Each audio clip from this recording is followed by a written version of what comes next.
So then I would like to very shortly, as I've been asked, introduce our next speaker, Marius Stefan. He's the founder of Autonom and a self-confessed, passionate believer in lifelong learning.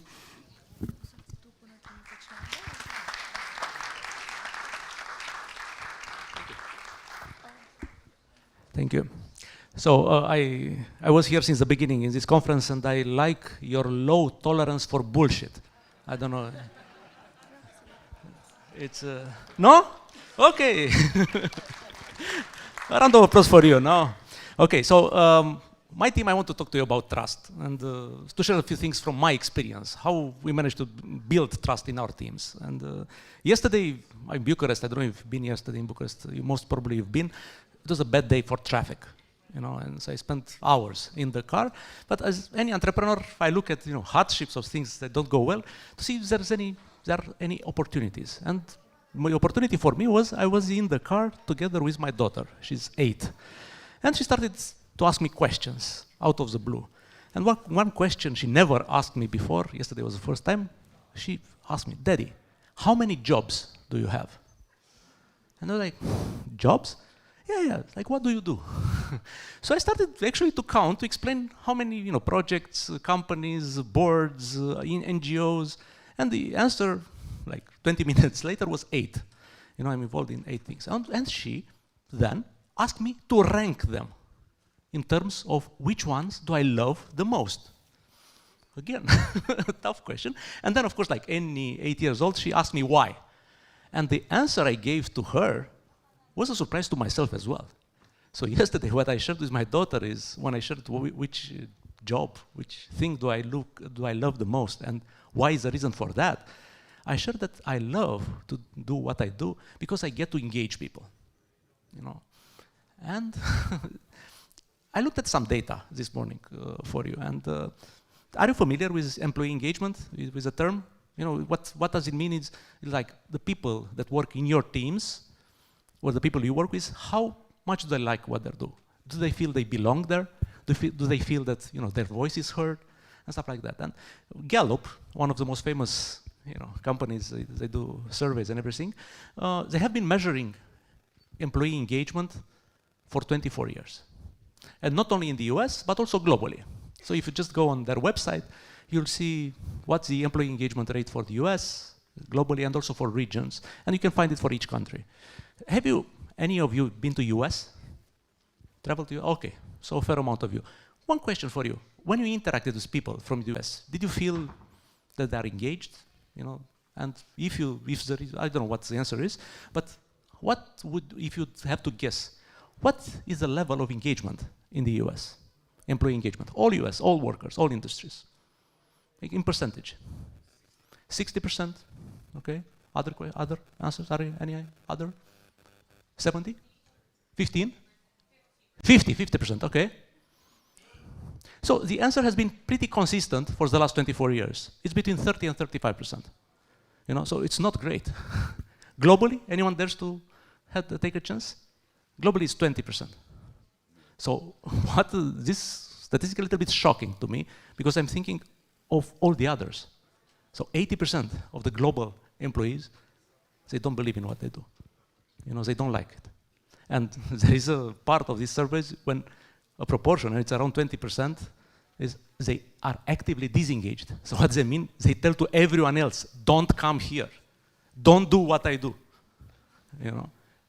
So it's pretty shocking. And it's something that, as we built the companies I'm involved in, we looked at how can we, function better and as teams. And we worked with companies that measure employees' engagement. And it was a shock to us because they told us, okay, before giving you the data, would you take a meeting with our senior vice president for Europe? I was like, okay. And we took the meeting and said, okay, this is the data, some percentages. And I said, okay, can you give me some context about the data? And I said, yeah, you have 89% in your company engagement rate. And I said, okay, it's high, it's a very high number, and what about the context? He told me, we've seen this kind of engagement data only in sects and churches. I said, come on, we're not a sect, we're not a church.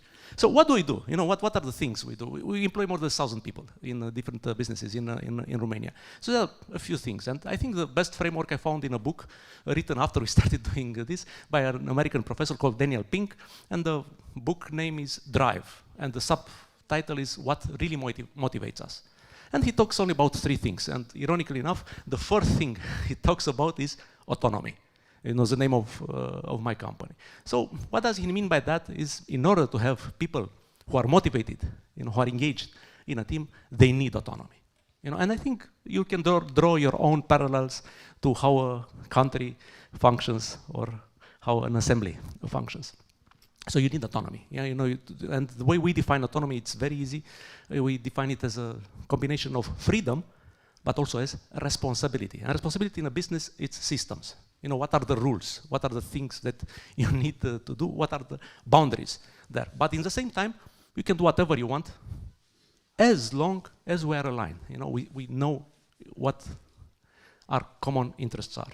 And, you know, we talked, this is a theme of the whole Congress. The theme is trust. And, you know, in teams, what I found, that trust, a definition for trust, is this. You know, we have common interests. And there is also a component that always comes, in my opinion, to have a well-functioning conversation, also respect. Yeah, we had here together some very different opinions to a speaker here, but it's okay. You know, it's okay to have a different opinion. This is my definition of respect, you know, in communication. So when you put together trust and respect, you have highly functional teams. And you have this, you know, autonomy. Second thing, it's a little bit tricky.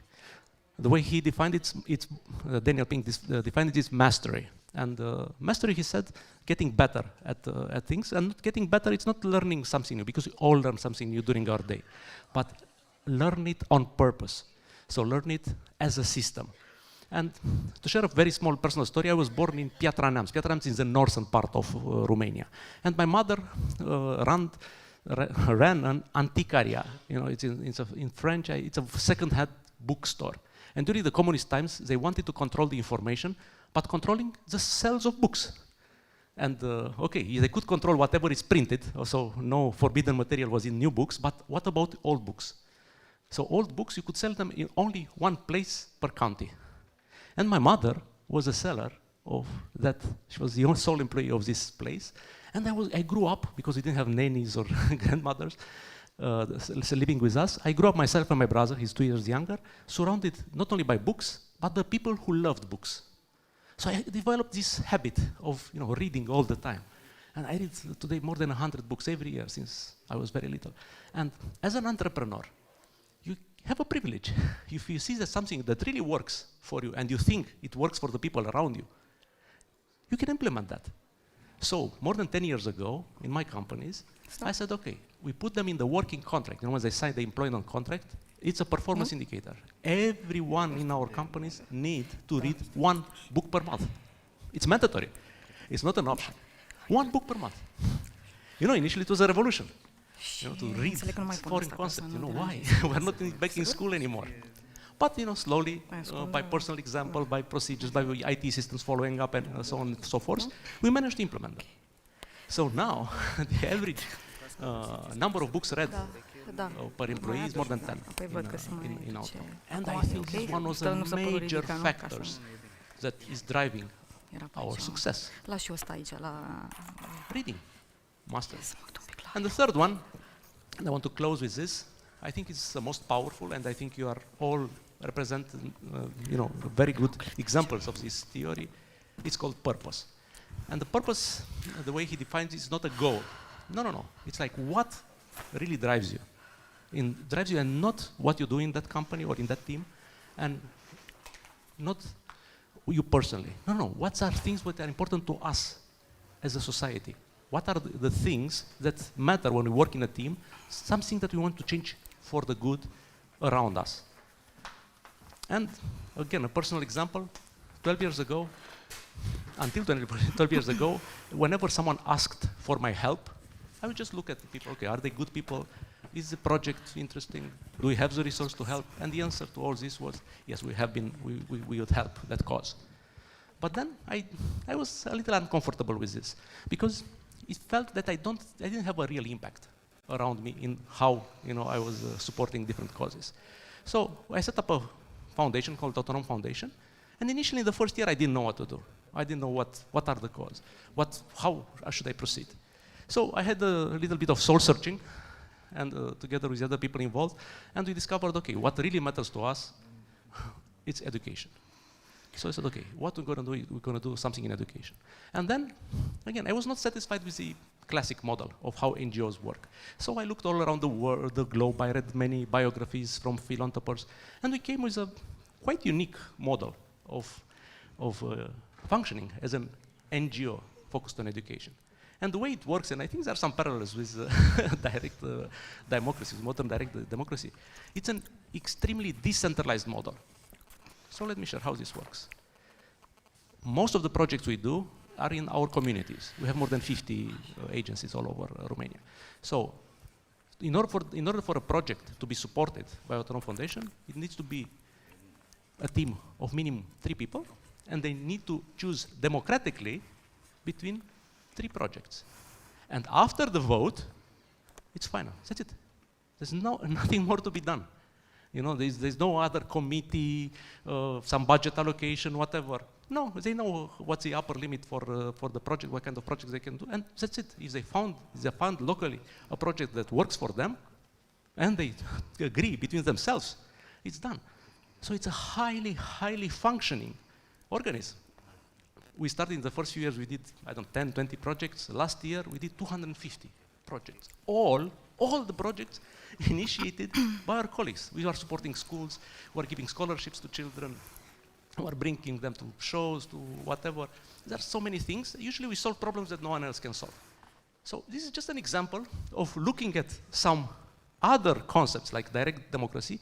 How can they work in different settings?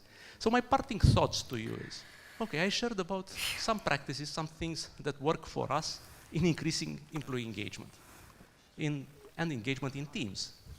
So think, out of our practices, how much do they cost? How hard it is for any of you, if you want to do a small change in how you function in your team, how hard it is to do, Just autonomy, mastery, and purpose. Thank you so much.